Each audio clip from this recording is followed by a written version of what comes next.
शांति पथ प्रदर्शन का स्वाध्याय हम सभी कर रहे हैं। चुलक श्री जिनेन्द्र जीवनी द्वारा विरचित। मंगलम भगवान वीरो मंगलम गौतमो गणी मंगलम कुंद कुंदाद्यो जैन धर्मोस्तु मंगलम। नमो अरिहंताणम नमो सिद्धाणम नमो आयर्याणम नमो उवज्जायाणम नमो लोए सवसाहुणम। पंच परमेष्ठी भगवान की जय। अगले 45 मिनट के लिए सभी प्रकार के पापों का त्याग करके सभी 9 बार नमोकार मंत्र पढ़ लें।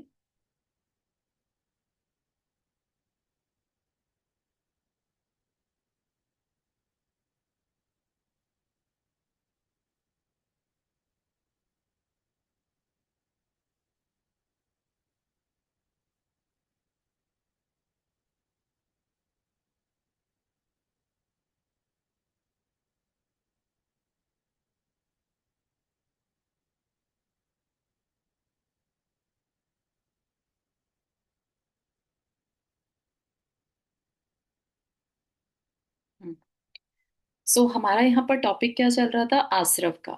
आश्रव किसका? कर्म वर्गणाओं का। कर्म वर्गणाओं का आश्रव कैसे होता है? हमारे ही मन वचन काय की जब हम क्रिया करते हैं तो कुछ एक विशेष वाइब्रेशन होता है। ठीक है। और हमारे ही आसपास की कर्म वर्गणाओं को हम अपनी तरफ खींच लेते हैं। ठीक। और जिस समय वो खिंच रही होती हैं उस समय उनमें प्रकृति, स्थिति, प्रदेश, अनुभाग, ये 4 चीजें उन कर्म वर्गणाओं में बन जाती हैं। ठीक है, ऐड हो जाती हैं कि ये हमने जिस तरह की एक्टिविटी करी, क्रिया करी, सोच करा, हमने पुण्य किया, पाप किया, है ना, उस तरह का इफेक्ट उन कर्मण वर्गणाओं में आ जाता है। देख रहे हैं आप किस तरह का एक यूनिवर्स की एक एक्टिविटी है। सब अपने आप से हो रहा है। क्या कोई बैठकर वहां पर कर्म वर्गणाओं को मैनेज कर रहा है क्या? कि इसने ऐसे भाव किए तो ऐसी कर्म वर्गणाएं इसके जाकर चिपकनी चाहिए? नहीं। सब कुछ अपने आप से होता है, वेरी नेचुरल। कि जैसे चुंबक है, राइट? अगर एक स्ट्रॉन्ग चुंबक है तो वो काफी तेजी से कितने भी आयरन और उसके सामने हो सब कुछ खींचता चला जाएगा। ठीक है ना? कोई उसको कहेगा नहीं कि तुम मत खींचो या इतने और को खींचो, क्यों नहीं खींच रहे हो। उसको उसकी पावर के अकॉर्डिंगली वो अपने आप खींचता है। ऐसे ही हमारे जो मन वचन काई की क्रिया है वो चुंबक का काम करती है। वो कितने कार्बन वर्गनाओं को खींचेगी, डिपेंडिंग कि उसमें कितना चार्ज है। हम जितना तेजी से तीव्रता के साथ कोई पुण्य करते हैं या कोई पाप करते हैं उतना ही स्ट्रॉन्ग कर्म हमारी तरफ पुल हो जाता है। ठीक है। ऐसा नहीं है कि वो पहले से पाप और पुण्य वर्गनाएं अलग अलग हैं, नहीं। जब वो खींच रही होती है हमारी तरफ उस समय उनमें चार्ज ऐड हो जाता है। ठीक है। तो हम पहले मन वचन काय की क्रिया करते हैं, तब कर्मण वर्गनाएं जो हैं वो अपने आप डिसाइड होती हैं कि अच्छा कर्म बंधेगा कि बुरा कर्म बंधेगा। ये बिल्कुल नेचुरल प्रोसेस है। यूनिवर्स की पावर को हम इमेजिन भी नहीं कर सकते। इतना गजब के तरीके से यूनिवर्स अपने आप काम कर रहा होता है। मतलब ईच एंड एवरीथिंग। हमारा शरीर, हमारे मन वचन काय की क्रिया चलती जाती है 24/7। हमें पता भी नहीं चलता। और उनसे कर्म वर्गणाएं 24/7, है ना? इतना सूक्ष्म रूप से हो रहा है ये सब कुछ, नॉन स्टॉप। जब तक हमारा ये शरीर है ये सब काम होता रहेगा। ठीक है ना? तो अपन सोचते हैं कि हमने बहुत कुछ सीख लिया, अरे हम तो बहुत जानने वाले हैं। लेकिन हम जिस सूक्ष्म ज्ञान की बात कर रहे हैं वो सिर्फ और सिर्फ केवली गम्य है। ठीक है ना? तो हम कभी भी अपने ज्ञान का अभिमान नहीं कर सकते कि हमने तो बहुत जान लिया। अभी भी बहुत जानने को बाकी है। ठीक है। तो ये चीज भी हमें ध्यान में रखनी चाहिए कि हम क्या कर रहे हैं। तो हमारा जो विषय है आश्रव का, तो ये इसलिए कहा कि हमें उस आश्रव तत्व पर विश्वास करना होगा। कि हाँ, कार्बन वर्गनाएं हमारी तरफ पुल होती हैं, दिखती नहीं है, लेकिन कहा है तो हो रही हैं। ठीक है। अब वो मेनली क्यों होती हैं? मन वचन काया की क्रिया क्या है बेसिकली? कहा तो इच्छा है। हम विकल्प करते हैं कि ये चीज मुझे मिल जाए, ये काम ऐसे हो जाए, ये काम ऐसे ना हो। ये भी इच्छा है, काम ऐसे ना होना भी एक इच्छा है। मैं ठीक हो जाऊं, मुझे ये मिल जाए, है ना। और नहीं तो मुझे स्वर्ग मिल जाए, जो कि इस भव की तो बात नहीं है, फ्यूचर की बात करें, अगले भव की बात करें तो वह भी इच्छा है। मुझे मोक्ष मिल जाए, ये भी इच्छा है।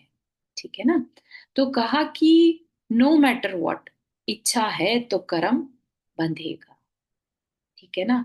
अब वो डिपेंड करता है, कुछ इच्छाएं ऐसी हैं जो हमारे लिए सातिशय पुण्य का बंद करती हैं, जो हमें आगे चलकर कर्म को काटने में निमित्त बनती हैं।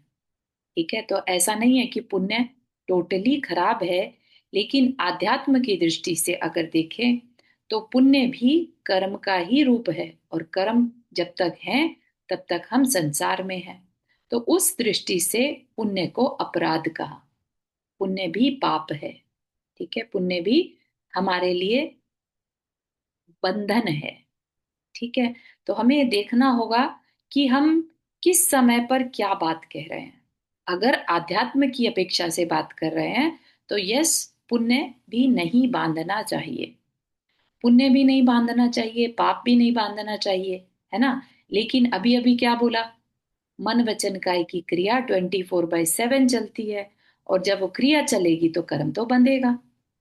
अब अगर हमें पुण्य भी नहीं बांधना, पाप भी नहीं बांधना, तो क्या करना होगा? हमें मन वचन काया की क्रिया को रोकना होगा। क्या वो पॉसिबल है? नहीं, वो पॉसिबल नहीं है ना। तो इसका मतलब कोई ना कोई कर्म तो जरूर बंधेगा। ठीक है ना। तो फिर हम क्योंकि ज्ञानी प्राणी हैं, तो हम कहते हैं अच्छा ऐसा करते हैं, हम पाप नहीं बांधते, पुण्य बंधता है तो बंधे। है ना। हम स्वाध्याय करते हैं, इसमें भी क्या है? पुण्य बंधता है। ठीक है ना। हम किसी के लिए अच्छी भावना भा रहे हैं, उसमें क्या हो रहा है? पुण्य बंधता है। हम जीवों को कष्ट नहीं पहुंचा रहे हैं, पुण्य बंध रहा है। ठीक है ना। तो हर क्रिया में उन कर्म तो बंधेगा। ठीक है ना। आ, चारू जैस्मिन, एक बात बोलूं? जी आंटी। वो समय सागर महाराज जी का ये कहना था कि तुम मोक्ष को मांगते हो तो वो तुम्हारे मांग सकते हो, उसमें तुम्हारा पाप नहीं बनेगा। अ, पाप तो बनता ही नहीं है। मतलब हाँ। मोक्ष को मांगना पाप नहीं है मतलब। मोक्ष को मांगना पाप नहीं आंटी, लेकिन यहाँ पर क्या बात कह रहे हैं? मोक्ष को मांगने से भी पुण्य मिलता है। ठीक है। अगर अगेन, अगर हम अध्यात्म की दृष्टि से देखेंगे तो वह पुण्य भी हमारे लिए अपराध ही है, क्योंकि हम संसार में रुके रहेंगे। ठीक है ना। तो ओके। कहते हैं ओके। कि हाँ, क्योंकि कुछ ना कुछ चलता रहना है दिमाग में, तो क्यों नहीं ऐसे काम कर लिए जाएं जिसमें एटलीस्ट पाप ना बंधे। ठीक है ना। तो मोक्ष ओके। मांगने पर पाप नहीं बंधता। बिल्कुल सही है। ठीक है ना। ठीक। ओके, अपने थैंक को बहुत ध्यान से बात को समझना है, क्योंकि इसी चीज को लेकर कई बार हमें घुमा दिया जाता है, दिमाग में डाल दिया जाता है कि पुण्य भी नहीं करना। ठीक है ना। और पुण्य की क्रियाओं में क्या स्पेशली मना कर दिया जाता है कि भगवान की पूजा भक्ति क्या करना करके, उससे तो पुण्य बंधेगा। हमें नहीं पुण्य बांधना, है ना। पुण्य भी सोने की बेड़ी है, इसलिए हमें पुण्य नहीं बांधना। लेकिन कहते हैं कि अगर पुण्य नहीं बांधोगे तो क्या, कुछ तो बांधना ही है, 100% बांधना है। वो कोई चॉइस ही नहीं है हमारे पास। ठीक है ना। हम खाली भी बैठे हैं ना, तो भी हमारे दिमाग में कुछ ना कुछ चल रहा होता है। इस लेवल पर हम नहीं पहुंचे कि हम बिना कुछ सोचे, बिना कहीं पर बिजी हुए अपने मन को रोक सके। ठीक है ना। हम स्वाध्याय में मन को रोकते हैं, लेकिन स्वाध्याय भी एक क्रिया है, उसमें भी हमारा मन चल रहा है ना। हमारे मन में विचार आ रहे हैं, चिंतन चल रहा है, मेरे लिए क्या अच्छा है, क्या बुरा है, मुझे ये करना चाहिए, ये नहीं करना चाहिए। तो स्वाध्याय करते हुए भी तो विचार चल रहे हैं, तो विचार चलने में कर्म तो बंधेगा। ठीक है ना। लेकिन पाप नहीं बंधेगा, वो ठीक है, उतना हमने मान लिया। ठीक है ना। तो जो प्रीवियस सेशन था उसमें हमने पांच प्रकार की इच्छाओं के बारे में पढ़ा था। तो उसमें जो पांचवी इच्छा थी, मोक्ष की इच्छा, ठीक है, उस इच्छा को छोटे बड़े अपराध की श्रेणी में अगर रखें, अगर हम पाप को तो अलग निकाल दो, जो मन की विषय भोग की इच्छाएं हैं वो तो पाप इच्छाएं हैं, ठीक है। लेकिन जो पुण्य करने की इच्छा है, मंदिर जाने की इच्छा है, स्वाध्याय करने की इच्छा है, या मोक्ष जाने की इच्छा है, इन इच्छाओं को फिर कैटेगरी में डाल दिया। ये पाप से बेटर है ना, ये उससे और बेटर है, ठीक है ना। तो रिलेटिव हो गया ये, एक दूसरे से कंपैरिजन में अगर हम देखेंगे तो एक दूसरे से बेटर हो सकता है, ठीक है ना। तो कहा कि सूक्ष्म इच्छा के साथ, सूक्ष्म इच्छा मतलब जैसे मोक्ष की इच्छा, मोक्ष की इच्छा अगर होगी तो इसका क्या मतलब है, मोक्ष की इच्छा करने वाले के भाव कैसे होंगे, उसको संसार की किसी भी इच्छा से मैटर नहीं करेगा, ना उसे घूमने फिरने से मतलब है, ना कुछ देखने से मतलब है, ना कुछ खाने पीने से मतलब है, उसको कुछ मतलब नहीं है, मिला तो ठीक, नहीं मिला तो ठीक, जैसे कि हमारे साधु, है ना। तो वो क्या है, उनके अंदर बस एक इच्छा चलती रहती है, मुझे तो अपने कर्म काटने हैं और मोक्ष जाना है। तो ये जो सूक्ष्म इच्छा है उसके साथ भी क्रियाएं तो हो रही हैं, ठीक है ना। तो वो क्रियाएं जो हैं शांति में इतनी बाधक नहीं पड़ेंगी जितनी की पहली चार। क्लियर कर दिया यहाँ पर। बाधक तो हैं, किस रूप में बाधक हैं, हम अपनी जो अनंत सुख है उसको फील नहीं कर पाएंगे, ठीक है ना। वो कब पॉसिबल है, जब हमारा मोहनीय कर्म नष्ट होता है। क्या संसार में रहकर हो सकता है क्या, हो सकता है अगर हम केवली बन जाए, ठीक है ना। तो साधु क्या केवली बन गए, नहीं बने, राइट। तो वो भी उस उनकी शांति में कहीं ना कहीं बाधक होती है, होता है जो वो कर रहे हैं क्रियाएं, लेकिन उनके पास चॉइस नहीं है, इससे ज्यादा वो नहीं कर सकते, क्योंकि पंचम काल में शरीर की लिमिटेशन है, ठीक है ना। तो उन्हें प्रवृत्ति में आना पड़ता है, ठीक। तो इच्छा, उनके अंदर इच्छा तो सिर्फ और सिर्फ मोक्ष की चलती है, ये नहीं चलती आज मुझे ये खाने को मिल जाए, आज मुझे वो वाले प्लेस पे जाने में ज्यादा मन कर रहा है वहां चलते हैं, ऐसी इच्छा वो नहीं करते, है ना। साधक की भोग अभिलाषा में उलझने से रक्षा करने के कारण कुछ सहायक ही रहेंगी, अतः इस दशा में वे क्रियाएं कथनचित इष्ट हैं, ठीक है। तो साधक क्या करता है, भोग अभिलाषा तो करता नहीं, ठीक है ना। तो इसलिए इस दशा में वे क्रियाएं कथनचित इष्ट हैं, जो भी वो क्रियाएं कर रहा है फिर भोग अभिलाषा न रखे, और जो क्रियाएं उसके बाद हम करते हैं वो कथनचित इष्ट है, ठीक है। तो हम अगर मंदिर जाने की इच्छा कर रहे हैं, किस लिए, भोग अभिलाषा के लिए मंदिर जा रहे हैं, तो वो हमारे लिए बहुत अच्छा नहीं है, ठीक है। वो इज जस्ट लाइक कि हमने स्नान किया और मिट्टी उड़ेल ली, ठीक है ना। अच्छा कुछ किया, किसके लिए किया था, भोग अभिलाषा के लिए, कुछ मिल जाए, ठीक है ना। तो हमने उसको नेग्लिजिबल कर दिया, पुण्य को खत्म कर दिया हाथों हाथ, ठीक। फिर यह है कि नहीं, हमें मंदिर जाना है कि भगवान के दर्शन करने हैं, ताकि हम अपने निज के दर्शन कर सकें कि हम कौन हैं। अगर ऐसे भावों से हम मंदिर जाएं, पूजा करें, तो वो पुण्य का बंद कराती है, उसको हमने खत्म नहीं किया। तभी कहते हैं ना, कुछ मांगना नहीं चाहिए, है ना। तो हमने पुण्य का बैलेंस बढ़ा लिया, ठीक है। ऐसे ही जो धर्म की क्रियाएं हैं उनमें भी अगर हम इच्छा के साथ करते हैं, कुछ संसारिक इच्छा के साथ, तो हम उसको नेग्लिजिबल कर देते हैं, पूरा खत्म कर देते हैं। और अगर हम बिना किसी सांसारिक इच्छा के धर्म की क्रियाएं करते हैं तो पुण्य का बैलेंस बढ़ता रहता है, ठीक है ना। तो इस तरीके से हम अपने अंदर बैलेंस को कभी भी बढ़ा सकते हैं, हमारे हाथ में है कि हम संसारिक इच्छाएं रखें कि ना रखें, ठीक। तो ये चीज हमारी हो गई थी, थोड़ा सा रिवीजन किया हमने। हाँ नंदा जी, आपने हाथ रेज किया। हाँ, ये जो धर्म की क्रियाएं या मंदिर जाने की जो बात है, अगर हम ये सोच के करते हैं कि एक अच्छी क्रिया कर रहे हैं, अच्छे लोगों की संगत है, थोड़े हमारे थॉट्स अच्छे रहेंगे और अच्छे बनेंगे, ये सोच के करना ठीक ही है ना? ठीक हाँ, है, ये भी इसमें ठीक है। इसमें कोई सांसारिक इच्छा नहीं है। इसमें अच्छे बनना है हमें, मतलब हमारे लिए थॉट्स अच्छे अच्छा। रहेंगे, गलत नहीं हाँ। सोचेंगे हम कुछ। हाँ, बिल्कुल सही है। तो इसमें कोई संसार की इच्छा नहीं है, भोग विलास नहीं है। ठीक है ना। इंद्रिय सुख नहीं है। हमें अच्छा बनने के लिए अच्छे संस्कार डालने हैं, ये हमारा पुरुषार्थ है। तो मंदिर में हमें अच्छे लोग मिलते हैं, साधर्मी मिलते हैं, एक जैसी सोच वाले अच्छे लोग मिलते हैं जिनकी कशाएं मंद है। ठीक है ना।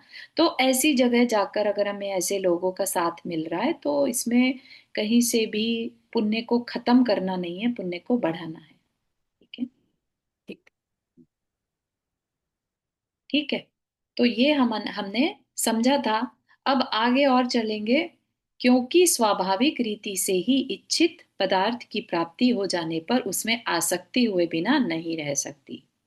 ठीक है, क्या कह रहे हैं कि लेट से हमने इच्छा करी, है ना, हमने बहुत अच्छे से धार्मिक अनुष्ठान किए और हमारी इच्छा पूरी भी हो गई। ठीक है। लेकिन प्रॉब्लम कहाँ आती है, जब कभी इच्छा, जब हम जो चाहते हैं और वो पूरी हो जाए तो उसमें आसक्ति हो जाती है। जिसे हम अपने पुराणों में जब एग्जाम्पल पढ़ते हैं ना, निदान का एग्जाम्पल, तो उसमें हमारे को पता चलता है कि जितने भी निदान के एग्जाम्पल होते हैं, क्यों वह जीव नरक में जाता है। क्योंकि निदान से जो भी पद मिलता है उसमें आसक्ति इतनी होती है कि वो टाइमली उसको छोड़ नहीं पाता। जिसे कहते हैं ना, मरण समय सब कुछ छोड़ना होता है परिग्रह, लेकिन वो छोड़ नहीं पाता क्योंकि निदान से मिले हुए पद के लिए आसक्ति बहुत ज्यादा होती है। उसी को यहाँ पर कह रहे हैं कि इच्छित पदार्थ की प्राप्ति हो जाने पर उसमें आसक्ति हुए बिना नहीं रह सकती। नंदा जी, आपने हाथ रेस किया। हाँ, आपने अभी जो कहा निदान करने वाले नरक में जाते हैं क्योंकि वो छोड़ नहीं पाते। अब हमने जब वासुदेव का पढ़ा था हम्म। चरित्र, हम्म। तो उससे पहले उनका कुरूप रूप था, रूप अच्छा नहीं था। बिल्कुल। तो उन्होंने जो तपस्या की थी उसमें अच्छा रूप मांगा था, और नेक्स्ट जन्म में उनको अच्छा रूप मिला और फिर वो मोक्ष भी गए थे। तो मोक्ष, ये, मोक्ष गए थे क्या, स्वर्ग में गए? हाँ, वासुदेव बाद में मोक्ष गए हैं एंड में। हम्म। तपस्या की थी ना उन्होंने, फिर बाद में वासुदेव होके हाँ। सारी लड़ाइयां वगैरह करने के बाद, उसके बाद एंड में फिर मोक्ष गए हैं वो। अच्छा। तो मतलब, अम देखिए, आई अग्री कि उन्होंने निदान किया था, कि मुनि पद था लेकिन निदान कर लिया था तो इसलिए कामदेव बन गए। ठीक है ना। तो उस कामदेव में वो खूब रचे पचे भी। हम्म, हाँ। तो बहुत वो सारी चला, शादियां भी की, बहुत बहुत सारे सारी बच्चे हुए। शादियां करी, वो सब उनको भोगना पड़ा। वो अलग बात है। आई हैव टू सी कि वो मोक्ष गए कि स्वर्ग गए। दैट इज अच्छा, ट्रू ठीक। कि वो एटलीस्ट नरक नहीं गए, है हाँ, ना। नरक बिल्कुल तो नहीं गए थे। यस, टोटली अभी उनका ध्यान नहीं आ रहा है कि उनका जीवन उसके बाद कैसा हुआ था। उन्होंने तपस्या करी लेट से, तो ठीक है, वो एक्सेप्शन केस भी हो सकता है। या कामदेव होने के कारण जितने भी कामदेव हुए उनमें से कोई भी ऐसा नहीं था जो नरक गया हो। चक्रवर्ती पद जो है ना, वो मेनली इस चीज के लिए फेमस है कि चक्रवर्ती पद अगर निदान से मिलता है, या प्रति नारायण जो बनते हैं वो हमेशा निदान से ही बनते हैं। ठीक है ना। हाँ। तो शायद इसलिए उनका निदान नहीं कहलाएगा क्योंकि उन्होंने कामदेव का पद नहीं मांगा था निदान से। ठीक है ना। नहीं, उन्होंने तो उनका सिर्फ रूप मतलब मांगा ये था। मांगा था कि इस तरह का कुरूप रूप ना हाँ। रहे, मतलब हाँ। अच्छा तो रूप उन्होंने मिले। क्या और किया कि उनकी इनकी तपस्या इतनी ज्यादा थी कि उसी भव से मोक्ष जा सकते थे। हाँ, हाँ। लेकिन उसका निदान के कारण कि मुझे सुंदर रूप मिले, अपना लाइफ एक्सटेंड कर लिया। ठीक है ना। हम्म। तो कहीं से भी निदान तो अच्छा नहीं है, ये चीज है फॉर श्योर। बच्चा जी, आपने हाथ रेस किया। हाँ जी, जय जय नंदा। मैं ये पूछ रही थी, अगर निदान कर लिया लेकिन अगर हमें पता है स्वाध्याय करते हैं तो हम आसक्ति नहीं रखेंगे, हाँ। राइट? बिल्कुल। मुझे नहीं लगता कोई भी मतलब आसक्ति रखे, अगर पता है कि नहीं, ये देखो, पुण्य भी कर्म का छोड़ना है उदय, हमें। कर्म का उदय जब आता है ना अच्छा, तीसरे हाँ भाव हाँ में, हाँ, समझ गए। कहते हैं ना कि वो ज्ञान की नहीं, हाँ, खिड़कियां बंद हो जाती हैं।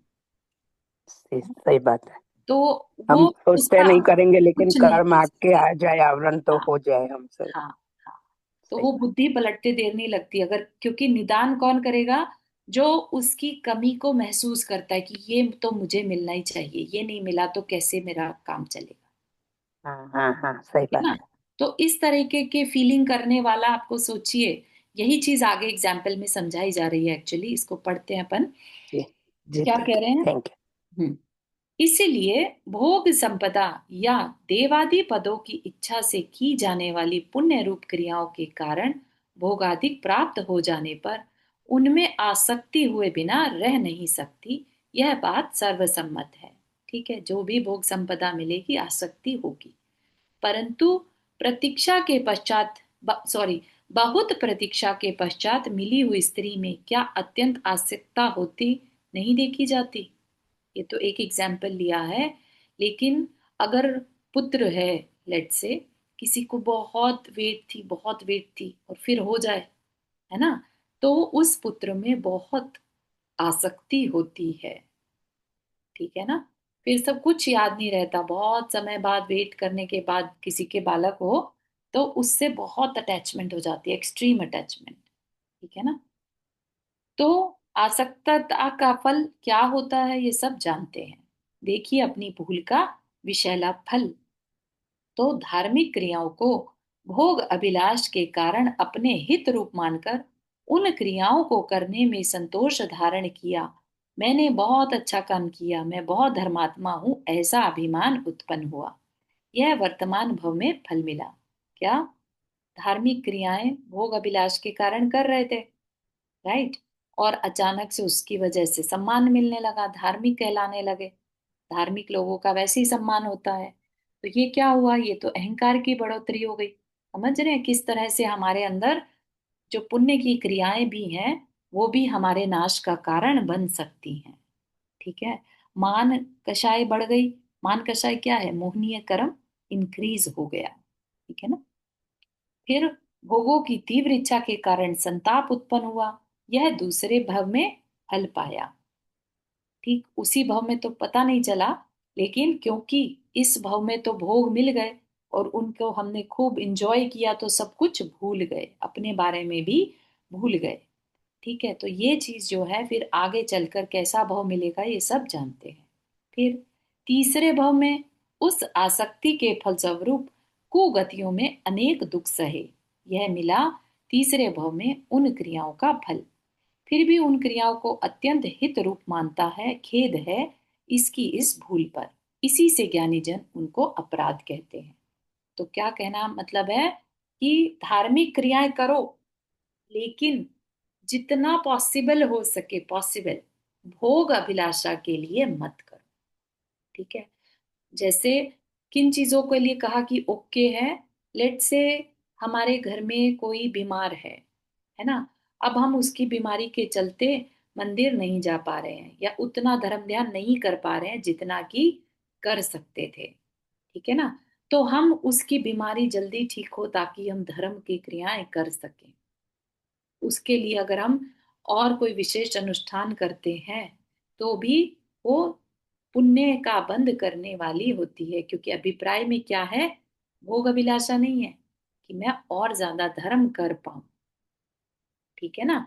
तो हर चीज में अभिप्राय मैटर करेगा।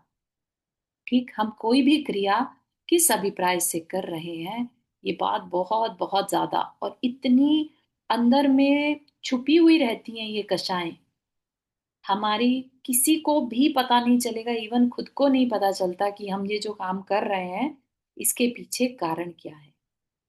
ठीक है ना?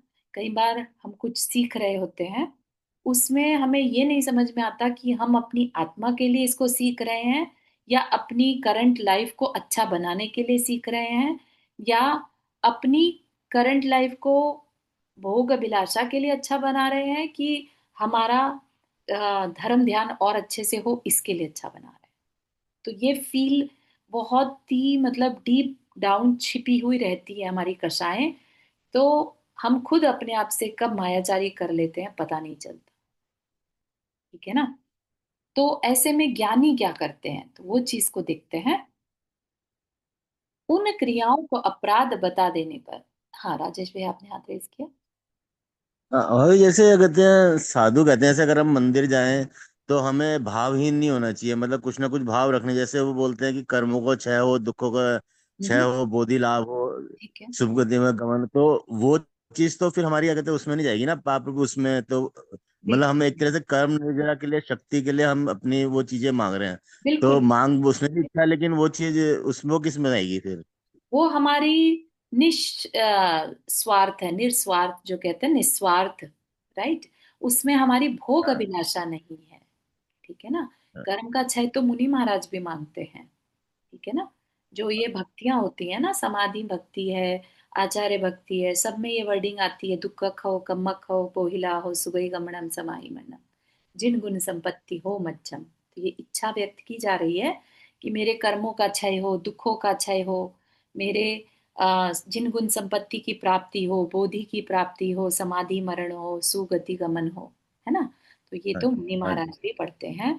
तो ये कहीं से भी भोग अभिलाषा इसके पीछे छिपी हुई नहीं है।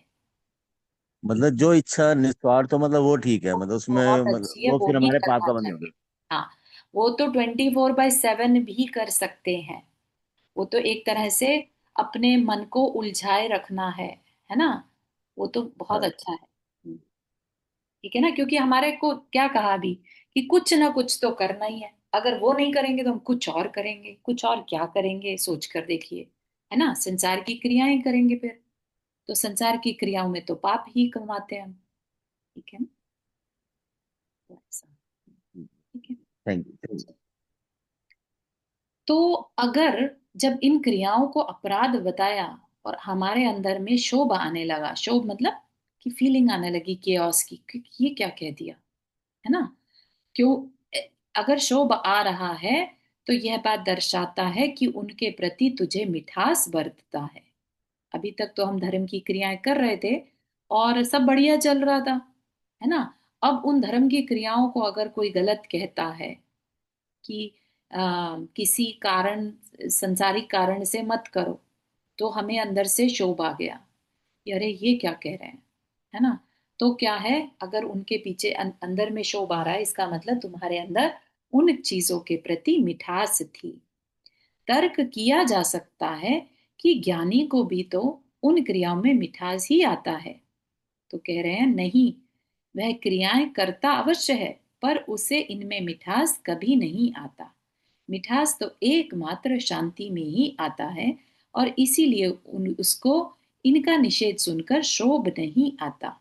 अगर उसे कह दें ज्ञानी को कि पुण्य की क्रियाएं भी मत करो, तो वो कुछ, उससे उसको कोई प्रॉब्लम नहीं होगी। ठीक है ना, उसको तो पता है कि मुझे तो हाँ समता में रहना है ना। उसको ये बात पता है, उसको शोभ नहीं आएगा।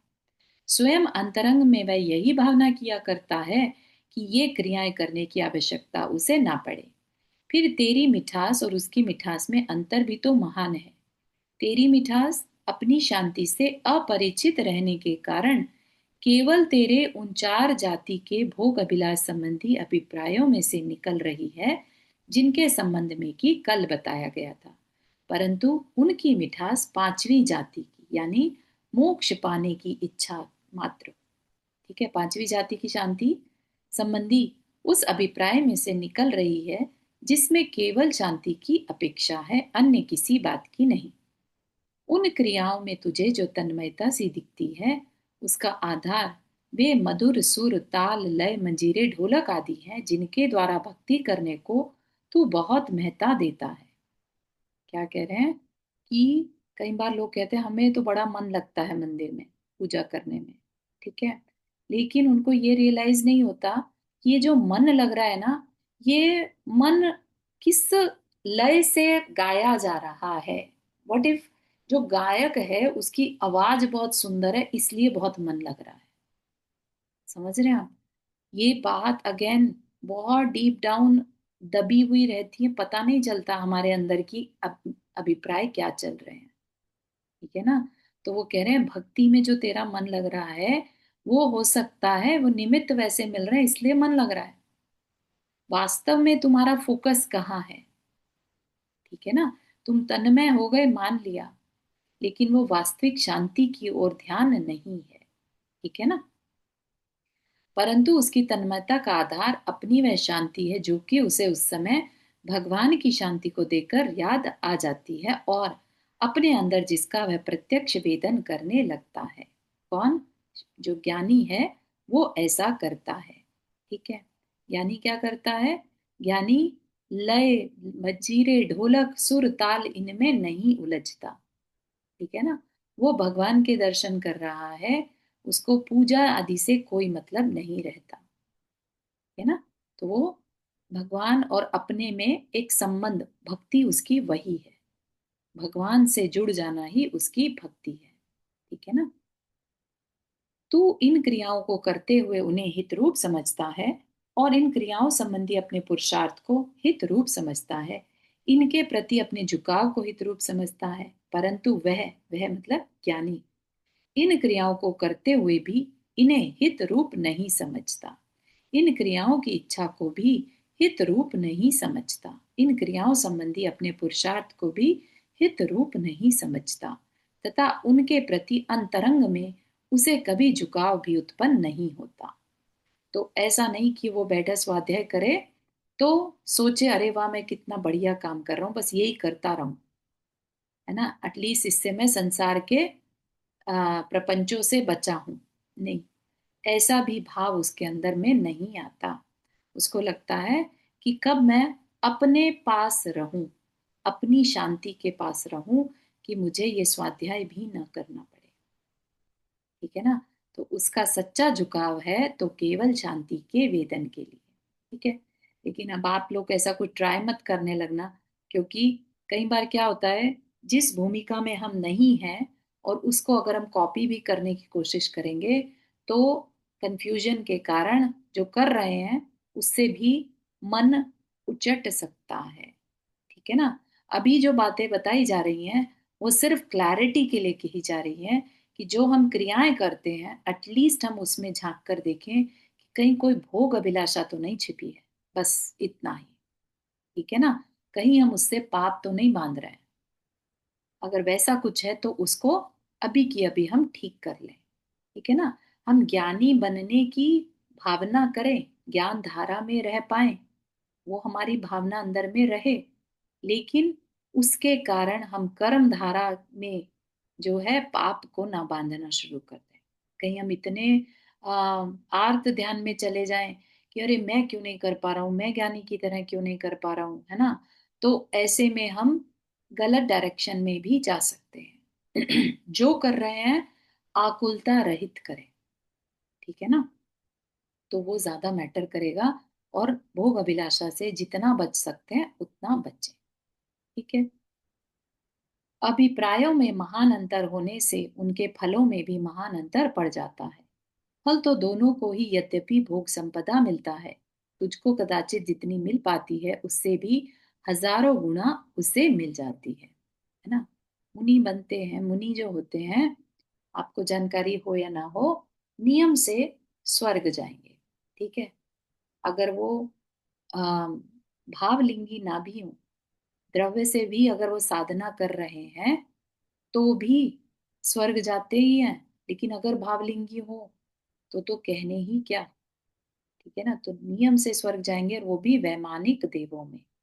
द्रव्यलिंगी तो एक बार को फिर भी भवनत्रिक में जा सकते हैं, नीचे के देवों में, है ना, लेकिन जो भावलिंगी साधु हैं, अच्छी तपस्या जो कर रहे हैं, वो अच्छे बड़े स्वर्गों में जाते हैं।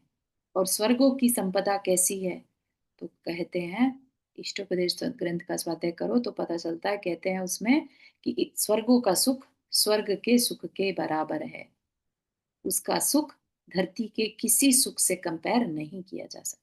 सोचिए, अब चक्रवर्ती के सुख से भी कंपेयर नहीं किया जाता। ठीक है ना, तो सोचिए किसको मिल रहा है ये सब कुछ? मुनि महाराज को। क्या वो ये चाहते हैं? नहीं, अगर चाहते तो उनमें और हम में कोई डिफरेंस नहीं रह जाएगा, फिर वो भी द्रव्यलिंगी होंगे। ठीक है ना। अगर वो इन संसारिक सुखों को, क्योंकि देवों के सुख कैसे हैं, इंद्रिय सुख हैं, ठीक है ना। अगर वह भी भोग संपदा और इंद्रिय सुख को ही पाने में लगे रहेंगे तो उसको, उसका कोई लाभ नहीं है, वो तो अल्टीमेट खत्म हो जाने वाला है, ठीक है ना। तो यहाँ पर कहा कि मिलता दोनों को भोग सुख ही है, लेकिन जो ज्ञानी है उसको 1000 गुना ज्यादा मिलता है, क्योंकि वो इच्छा नहीं करता। बिन मांगे मोती मिले, मांगे मिले ना भीख, है ना। या एक और चिंतन आता है ना कि धर्म जो है बिन चिंते बिन याचते वो चिंतामणि रत्न को दे देता है। धर्म चिंतामणि रत्न है, ठीक है ना। तू उस संपदा में, यार जी थोड़ा सा इसको समझाइएगा जो आपने अभी बोला, चिंता, धर्म हाँ, चिंतामणि। धर्म को चिंतामणि रत्न कहा है। चिंतामणि रत्न तो फिर भी चिंता, चिंता मतलब सोचने से देता है। चिंतामणि रत्न एक ऐसा रत्न होता है, कहते हैं विश, विश स्टोन जो कहते हैं ना, तो वो उससे कुछ भी मांगो तो सब पूरा होता है, ठीक है। लेकिन धर्म ऐसा चिंतामणि रत्न है, बिन चिंते बिन जाचे सब कुछ दे देता है। मतलब कि धर्म करने वाले को, सच्चा धर्म जो करता है, उसकी आत्मा को क्या चाहिए, उसके अंतरंग को क्या चाहिए, वो उसको कहना नहीं पड़ता, उसको उस चीज की इच्छा भी नहीं करनी पड़ती, उसके साथ हो जाता है। बहुत बड़ा साइंस है ये एक्चुअली। आज का समय क्या है, मैनिफेस्टेशन करो, मैनिफेस्टेशन करो, है ना। ये सोचो, ये चाहो, जितनी शिद्दत से चाहोगे वो मिलेगा। लेकिन आपको क्या मालूम कि आपको मिलना तो एक बड़ा बंगला और आपने मांग ली एक झोपड़ी, ठीक है ना। वही हुआ ना वसुदेव के साथ जो अभी चर्चा चल रही थी। उन्होंने मिल तो सकता था मोक्ष और मांग लिया सुंदर रूप, ठीक है ना। वही मिल गया। तो मिल क्या सकता है वो हम सोच भी नहीं सकते। तो धर्म अगर हम बिना इच्छा के करते हैं तो वो बिना चिंता सोचे ही हमें सब कुछ दे देता है। तो यहाँ पर धार्मिक क्रियाएं जो हैं वो जितनी सरलता के साथ, सरल हृदय के साथ की जाएंगी तो समझिएगा कि वो इतना सातिशय पुण्य बंध रहा है कि वो भोग सामग्री तो देगा ही देगा, साथ में ऐसा, ऐसे भाव भी देगा कि आप उस भोग सामग्री में उलझेंगे नहीं, ठीक है ना। ये डिफरेंस है सातिशय पुण्य का। और जो सामान्य सा पुण्य होता है, उस जब वो मिलता है उसका फल तो हम उसमें आसक्त हो जाते हैं, उसको छोड़ने का। जैसे देवों का पुण्य है, जो देव मिथ्या दृष्टि होता है उसको जब वो छूटते हैं भोग तो बड़ा दुख होता है, ठीक है ना। और जो सम्यक दृष्टि देव होता है, जब वो भोग छूटते हैं तो उसके अंदर क्या भाव रहता है कि अब मेरा, मैं जाकर मनुष्य बनूंगा और फिर से साधना करूंगा। समझ रहे हैं हम डिफरेंस, कितना बड़ा डिफरेंस है। इसीलिए जो जैन धर्म है वो श्रमण संस्कृति का धर्म है, श्रमणों का धर्म है। छोटी मोटी चीज नहीं करता, सीधा सीधा मोक्ष तक ले जाने वाला धर्म है, ठीक है ना। इसलिए पहले मुझे बड़ा ये क्वेश्चन उठता था अंदर से कि सारी दुनिया मांगती है भगवान के सामने जाकर, हमारे जैन धर्म में क्यों नहीं मांगने देते, क्यों कहते हैं कि नहीं मांगना चाहिए। राइट, जब बच्चे होते हैं तो नहीं समझ में आता ना। हमें हर जगह सब कोई मांगता हुआ नजर आ रहा है, हमने भगवान से मांगा हमें मिल गया, सबके भगवान सबको सब कुछ दे रहे हैं, और हमारे को कहा जाता है भगवान कुछ नहीं करते, भगवान कुछ नहीं देते, भगवान से नहीं मांगना चाहिए, है ना। तो ये बहुत क्यूरोसिटी रहती थी। जब शास्त्र अध्ययन किया तब पता चला कि क्यों कह रहे हैं। क्योंकि बहुत बड़ा कुछ लाइफ का कल्याण हो सकता है, आत्मा का कल्याण हो सकता है, और हम कहीं छोटा सा मांगकर उसमें संतुष्ट हो जाते हैं। तो जिसे कहते हैं ना कि मूर्खता से बचाता है जैन धर्म। हम ज्यादा पुण्य करके छोटी चीज मांग ले तो हम मूर्ख कहलाएंगे, है ना।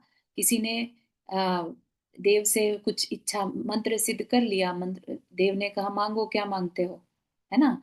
तो एक ने मांग लिया कि मुझे तो ऐसा घर मिल जाए, ऐसा मिल जाए, ठीक है ना।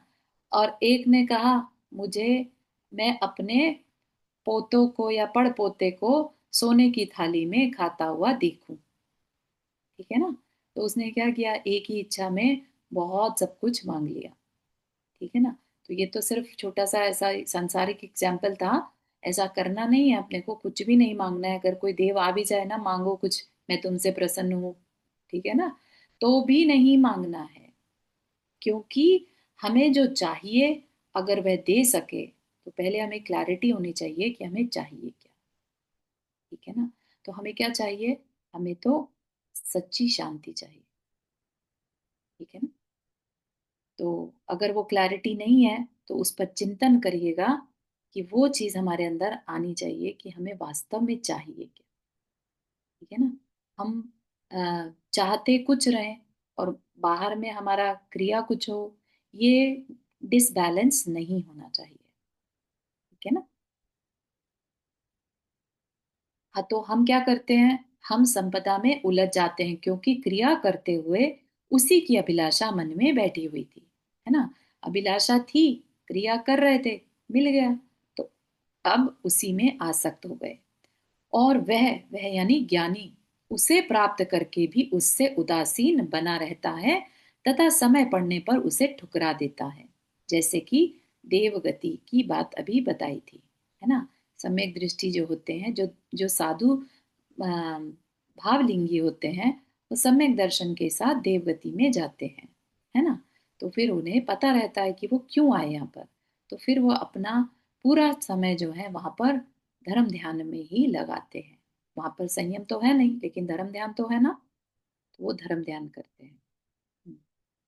देवगति को तू अच्छा समझता है, वह उसे 33 सागर की कैद लगती है, क्योंकि यह मार्ग में न आती तो वह इतने समय पहले ही अपने प्रयोजन को सिद्ध कर चुका होता।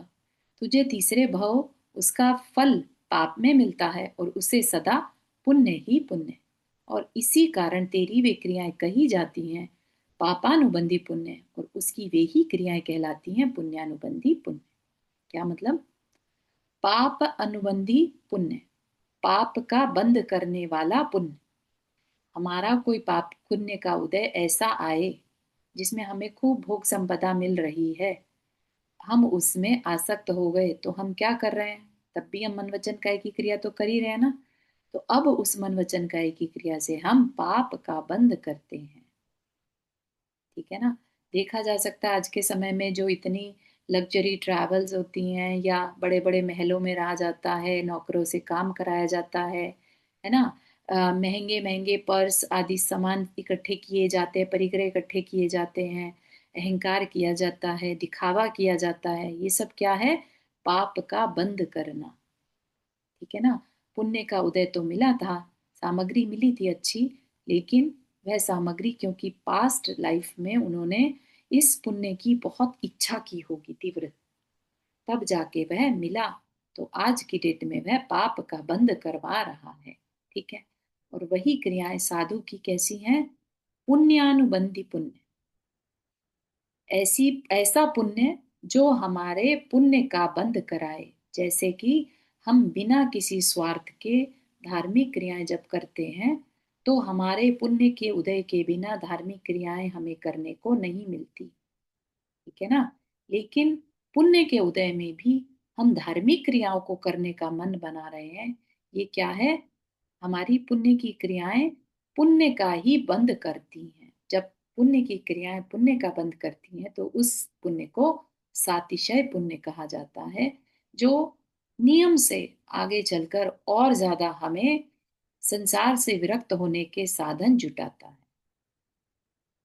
ठीक है ना। समझ रहे हैं आप, किस तरह से संसार में रहकर ही हम अपनी क्रियाओं को दिशा देकर, अपने पुरुषार्थ को दिशा देकर अपने कल्याण को कर सकते हैं, ठीक है ना। बात समझ में आ रही है यहाँ तक, है ना। देख, बाहर में क्रियाएं एक होते हुए भी, एक क्रिया कैसे है, धार्मिक क्रिया कर रहे हैं दोनों, है ना, केवल अभिप्राय के फेर से कितना महान अंतर पड़ गया दोनों में। अपने अंदर झांक कर जरा गौर से देख, वही या उसी जाति के कुछ और अभिप्राय बैठे हुए हैं या नहीं। ठीक है ना। तो ये हम सबको अपने अंदर, आज का होमवर्क यही रहेगा कि हम बैठे, कल जब क्लास में आए तो क्लैरिटी इस बात की हो कि हम जब धार्मिक क्रियाएं करते हैं तो हमारे अंदर क्या चल रहा होता है। ठीक है।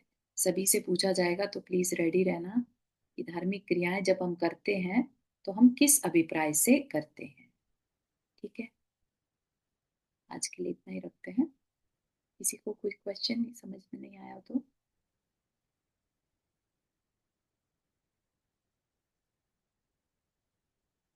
ठीक है, सब बढ़िया। चलिए, जिनवानी स्तुति। जा वाणी के ज्ञान से सूझे लोकालोक, सो वाणी मस्तक तरु सदा देत हु दोख। हे जिनवाणी भारती तो ही जपो दिन रहन, जो तेरा शरणा गए सो पावे सुख चैन। नौ पाणियों में करना।